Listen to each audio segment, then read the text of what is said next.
عرب کے قبیلے میں ایک غیر مسلم شادی شدہ عورت رہا کرتی تھی۔ اس کا شوہر بہت بڑا بزنس مین تھا۔ ایک مرتبہ اس نے سنا کہ ملک عرب یعنی مکہ میں اللہ کے آخری نبی جو اللہ کے محبوب نبی ہیں، ان پر ایک سورت نازل ہوئی ہے جس کا نام ہے سورت الفاتحہ، جس میں ہر بیماری سے شفا موجود ہے۔ وہ جس پر بھی دم کی جاتی ہے یا پڑھ کر پھونکی جاتی ہے وہ انسان اچھا ہو جاتا ہے، یہاں تک کہ اس میں بے شمار برکات ہے۔ اس میں اب عقیدے کی بات ہے، مسلم ہو یا غیر مسلم، اللہ پاک جس کے دل میں ایمان کی روشنی ڈالنا چاہے۔ اللہ کی قدرت کا تو اب سب کو اندازہ ہوگا۔ اب کسی شخص سے اس عورت نے سورت فاتحہ سیکھ لی، پھر جب اس نے سورت فاتحہ کا ترجمہ پڑھا تو اس کی آنکھوں میں آنسو آ گئے۔ وہ جب بھی یہ سورت پڑھتی تھی اللہ تعالیٰ اس کے بگڑے کاموں کو سنوار دیتا۔ ایک دن اس کے بیٹے کو ایک خطرناک زہریلے بچھو نے کاٹ لیا۔ بڑے بڑے حکیموں طبیبوں کو بلوایا گیا، سب نے یہ کہہ کر جان چھڑوا لی کہ اس بچھو کا زہر بہت خطرناک ہے، اس بچے کا ہم کچھ نہیں کر سکتے، تمہارا یہ بچہ بس کچھ ہی دیر کا مہمان ہے۔ ماں کا رو رو کر برا حال تھا اور شوہر اپنے خداؤں کی عبادت کر رہا تھا، ان سے مدد مانگ رہا تھا۔ پھر جب کوئی حل نہیں نکلا تو اس عورت کو یاد آیا کہ سورت فاتحہ کے بارے میں اس نے پڑھا ہے کہ اس میں ہر بیماری سے شفا ہے۔ اس کے دل میں خیال آیا کہ اگر میں اسے پڑھ کر اپنے بچے پر دم کروں تو کیا میرا بچہ ٹھیک ہو جائے گا؟ کیونکہ اللہ تعالیٰ نے اس عورت کو ایمان کی طرف لانا تھا، اس کے دل میں اسلام کی محبت مزید پیدا کرنی تھی، تو اس کی زبان میں تاثیر دے دی۔ جب اس نے اس سورت کو پڑھ کر اس جگہ پر دم کیا جہاں بچھو نے کاٹا تھا تو اس کا لڑکا اٹھ کر بیٹھ گیا، اور جب اس نے سورت فاتحہ کو پانی پر دم کر کے پلایا تو وہ اٹھ کر ایسے کھڑا ہو گیا جیسے کسی بچھو نے کبھی کاٹا ہی نہیں تھا۔ اس کا شوہر دوڑتا ہوا اس کے پاس آیا اور کہنے لگا کسی طبیب نے اور کسی حکیم نے اسے ٹھیک نہیں کیا، تو تم نے ایسا کیا عمل کیا جو یہ بچہ ٹھیک ہو گیا؟ اس نے کہا کچھ بھی تو نہیں، بس ایک سورہ ہے جو ہر بیماری کو ٹھیک کر دیتی ہے، بس وہ مجھے یاد تھی، میں نے پڑھ کر اپنے بچے پر دم کیا اور اس کا پانی پلایا، تو دیکھو کیسے ٹھیک ہو گیا ہمارا بچہ۔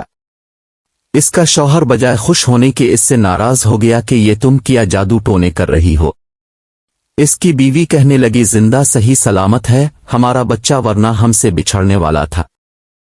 اس نے کچھ نہ سنا اور اپنی بیوی کو ڈانٹنے لگا کیونکہ اسے اسلام سے نفرت تھی۔ جب اس کی بیوی یہی عمل کرنے لگی تو اس کو اپنی بیوی سے بھی نفرت ہو گئی۔ اب اس نے اس پر ظلم کرنا شروع کر دیا، ہر روز اس کو مارتا پیٹتا اور کہتا کہ اب میں نے تیرے منہ سے یہ سورہ سنی تو یاد رکھنا تیری کھال کھینچ لوں گا۔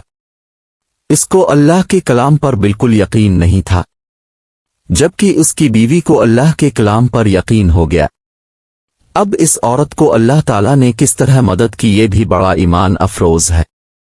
اس عورت کا شوہر جب گھر سے کام کرنے کے لیے نکلتے وقت جب اس نے اپنا جوتا پہنا تو اس میں وہی بچھو موجود تھا جس نے اس کے بیٹے کو کاٹا تھا۔ اس کے ڈنگ سے وہ بچہ تو بچ گیا مگر خود نہ بچ سکا، کیونکہ جب بچھو نے اس کو کاٹا تو زہر پورے جسم میں پھیل گیا اور تڑپ تڑپ کے وہیں دم توڑ گیا۔ خاندان میں یہ خبر پہنچی تو کوہرام مچ گیا۔ اب شوہر دنیا سے جا چکا تھا۔ شوہر کے مرتے ہی اس کے گھر میں تو نوبت فاقوں تک آ گئی، وہ عورت قرض دار ہو کر رہ گئی، وہ بہت پریشان تھی۔ دل میں پھر وہی بات آئی کہ میں سورت فاتحہ کا ورد کرتی ہوں، کیا پتہ میری پریشانیاں بھی دور ہو جائیں۔ پھر وہ زور زور سے سورت فاتحہ پڑھنے لگی، چلتے پھرتے اٹھتے بیٹھتے سورت فاتحہ کا ورد کرتی رہی اور اتنے اعتماد اور یقین سے پڑھتی رہی جس کا کوئی حساب ہی نہیں تھا۔ جب کوئی بندہ اللہ تعالیٰ سے امید لگاتا ہے تو اللہ تعالیٰ اپنے بندوں کی دعاؤں کو رد نہیں کرتا۔ پھر یوں ہوا کہ 7 دن کے اندر اندر اس کو خوشخبری مل گئی کہ اس کے کاروبار کو سنبھالنے کے لیے اس کے شوہر کا دوست آ گیا ہے۔ جب دوست کو خبر ملی کہ دوست کی بیوہ کا کوئی سہارا نہیں ہے تو وہ اس کی بیوہ کے پاس آیا اور کہنے لگا آپ فکر نہ کریں، وہ میرے بھائی کی طرح تھا، میں آپ کی مدد کروں گا اور جو بھی پریشانیاں ہیں وہ سب دور ہو جائیں گی۔ پھر اس شخص نے اس عورت کا سہارا بن کر اس کا پورا کاروبار سنبھال لیا۔ پھر دھیرے دھیرے جیسے زندگی پہلے تھی ویسے ہی ہو گئی۔ اس کے شوہر کے دوست نے اس عورت کو سورت فاتحہ پڑھتے ہوئے سن لیا۔ اس نے پوچھا کہ آپ کیا پڑھ رہی ہیں؟ کیا یہ کوئی منتر ہے جس سے بہت فائدہ ہوتا ہے؟ مجھے بھی سکئی۔ اس پر وہ عورت کہنے لگی یہ کوئی منتر نہیں ہے بلکہ مسلمانوں کی مقدس کتاب قرآن مجید جو ان کے پیغمبر پر نازل ہوئی ہے، یہ اس میں سے ایک سورت ہے جس کا نام سورت فاتحہ ہے۔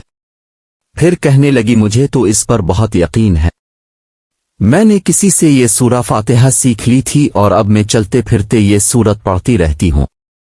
وہ شخص کہنے لگا کہ اب مسلمان کیوں نہیں ہو جاتی اگر اتنا ہی اس سورت کو مانتی ہے؟ وہ مزید کہنے لگا کہ ایک سورت کی اتنی تاثیر ہے تو پورے قرآن کی کتنی تاثیر ہوگی؟ وہ عورت کہنے لگی کہ میں مسلمان تو ہو جاؤں لیکن میرا شوہر نہیں مانتا تھا۔ اس شخص نے کہا کہ اب تو آپ کا شوہر بھی نہیں ہے اور ایک سورت کے ساتھ آپ کی محبت دیکھ کر میں اتنا زیادہ متاثر ہوا ہوں کہ میں بھی آپ کے ساتھ مسلمان ہونا چاہتا ہوں، ہم دونوں قرآن مجید سیکھیں گے اور ضرور پڑھیں گے۔ وہ کہنے لگی جی آپ نے بالکل صحیح کہا، اور یوں وہ دونوں مسلمان ہو گئے۔